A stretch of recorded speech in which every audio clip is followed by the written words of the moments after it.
మరో 2 రోజుల్లో నాగచైతన్య శోభిత పెళ్లి బంధంతో కొత్త జీవితంలోకి అడుగుపెట్టబోతున్నారు.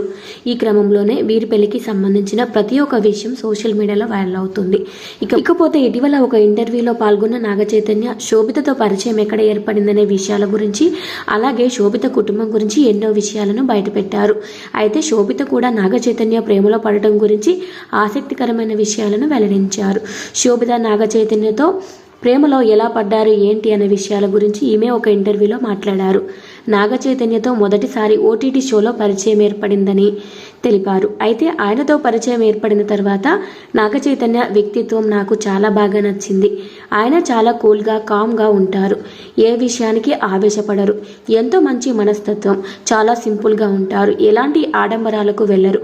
ఈ విషయాలు నాకు ఎంతగానో నచ్చడమే కాకుండా ఆయనతో ప్రేమలో పడేలా చేశాయి అంటూ శోభిత తెలిపారు. ఇలా నాగచైతన్యలో ఉన్న ఈ క్వాలిటీస్ తనతో ప్రేమలో పడడానికి కారణమని తెలిపారు. శోభిత నాగచైతన్య గురించి, తనతో ప్రేమలో పడడం గురించి చేసిన ఈ వ్యాఖ్యలు ప్రస్తుతం వైరల్ అవుతున్నాయి. వీరి వివాహం డిసెంబర్ 4వ తేదీన జరగబోతున్న నేపథ్యంలో ఇప్పటికే పెళ్లి పనులు కూడా ప్రారంభమయ్యాయి.